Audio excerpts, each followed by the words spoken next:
Okay, welcome back. Nice. That was a nice sniff. Welcome back. I've just been blabbering about stuff I've been learning about gods. So, and like myths and stuff. So a funny thing is Celtic mythology. Every like region of like the current UK and like Ireland, they have a different dialect for how to say all the names. So you should see some of these names. They're the most impossible to say names ever. And so you see like, I know you know enough about Fate to know who Culane is, the Lancer.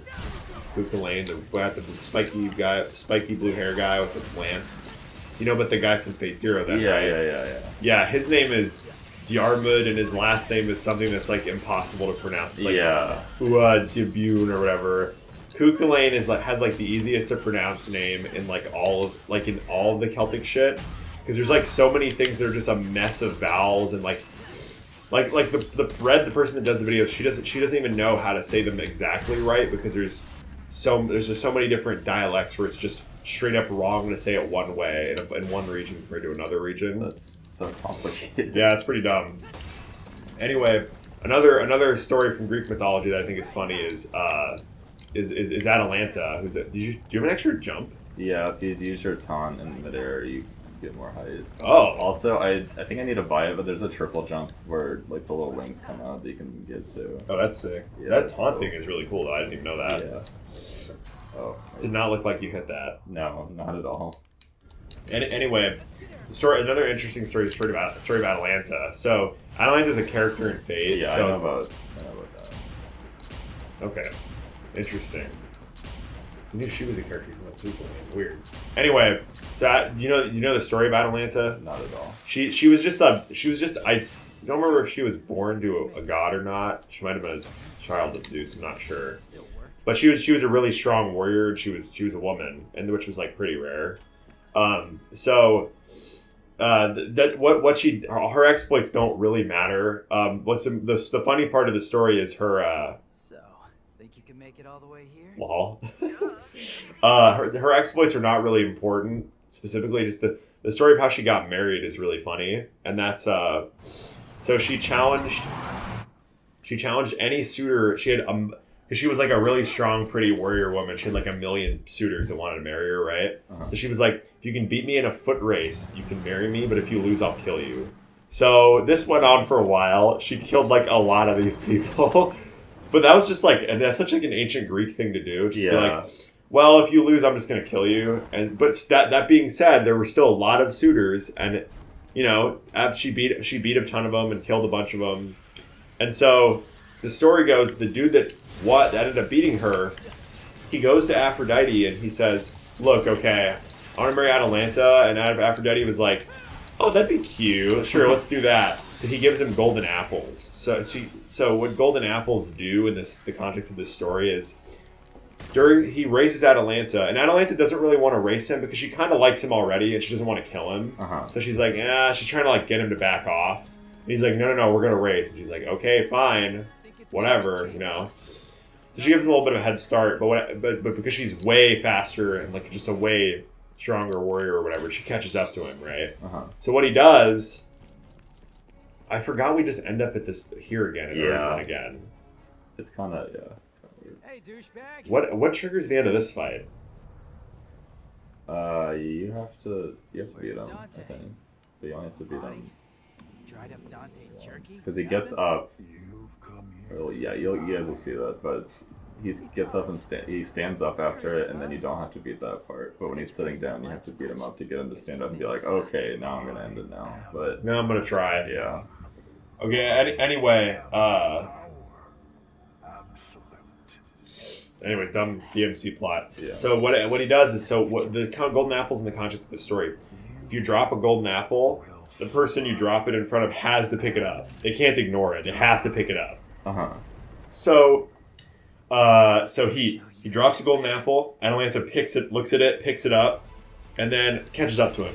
He does this like a bunch. He has like a ton of golden apples. He does this like a bunch of times, and he wins the race. that's so dumb. So he basically cheats, right? But when Kyle originally told me that, I thought that was like a bad thing. But they were just happily married after that, so it's fine. Oh.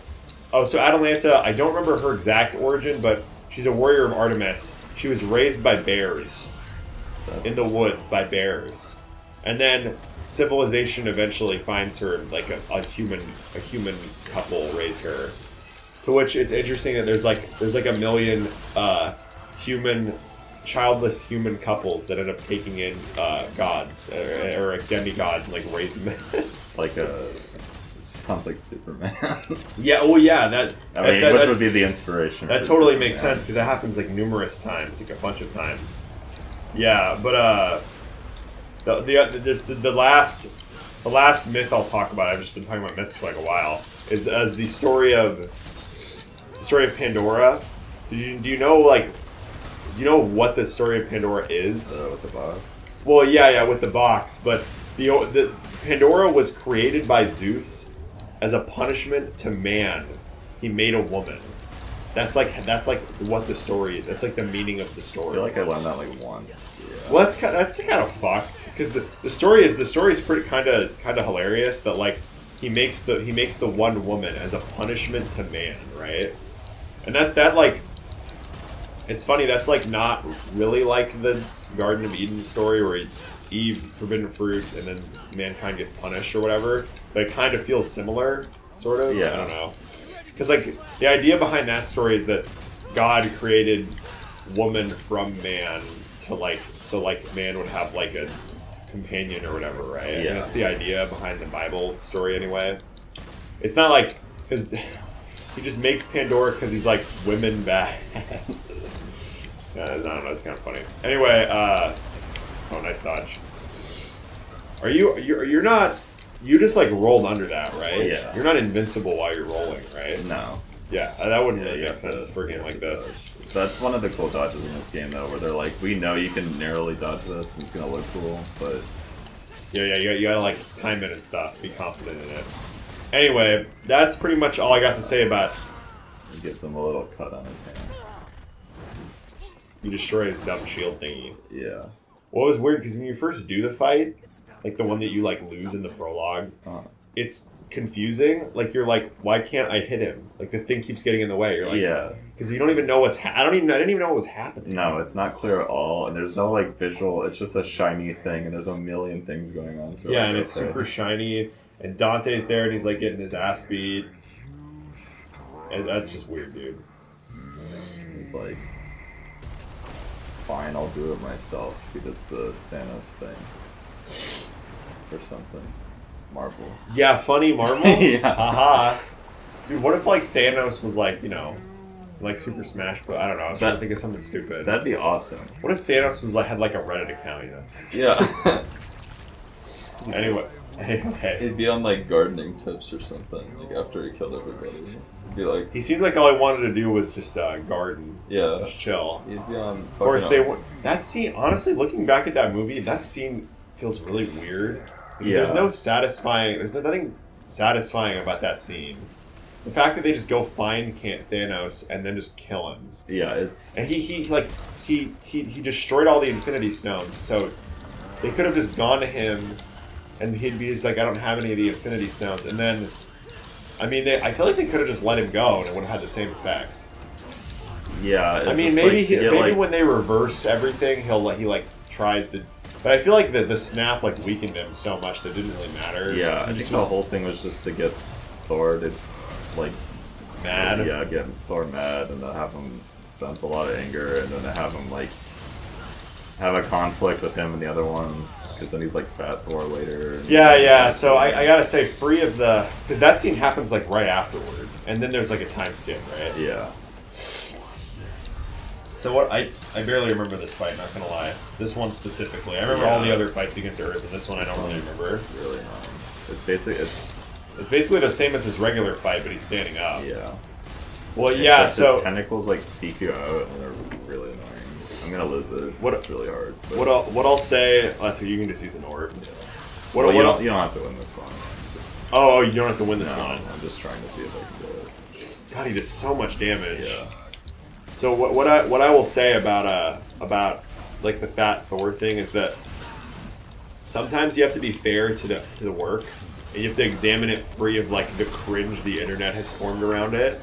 And you got to say, you know, they did like a pretty that was like a pretty funny concept. Yeah.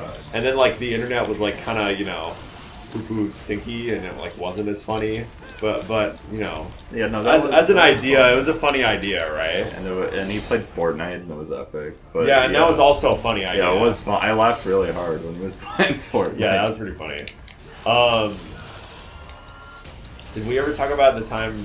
So this was a question somebody asked on Kyle's podcast like way back when, and the question was like, what was your worst experience in a movie theater?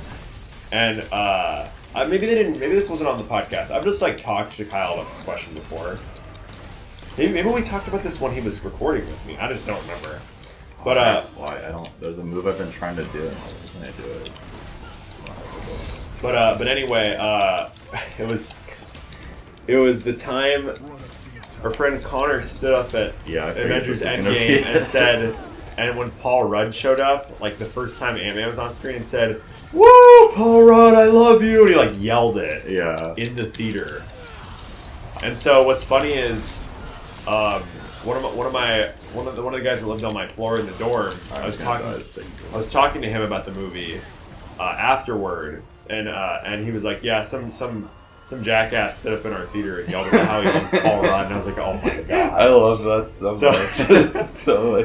So the funniest thing about that story is that we went to that movie as a huge group, massive group of people, and you were there if I recall. Yeah. So I was all the way on the other end. Were you sitting next to me? I don't think so. How far away from you were? Actually, no. Yeah, I was, because we were like 11 or 12 seats away. Yeah. And so he was so far away that I honestly felt like a neutral party in that. And then I heard him yell, and I was like, "What the fuck?" I think Kyle was next to him, because I remember Ben S was also next to him. But yeah, that's a classic Regal moment. I definitely miss going to the movies. It's not something that I like miss a lot. I miss going, like, the things I actually miss are like going and being able to go and play basketball at like Daime, because like that's how I get my exercise, and I feel really cooped up. Going to the movie theater itself, I don't miss like a crazy amount. It just feels bad. I just like doing something new. Like, going to see movies is fun for that reason, for sure. The thing I miss the most is walking around campus. Me too. Yeah, me too. In-person classes and stuff. Okay, next time on Men's Play, we will continue rolling. I don't have good outros. I just say, let's keep going. That's fine.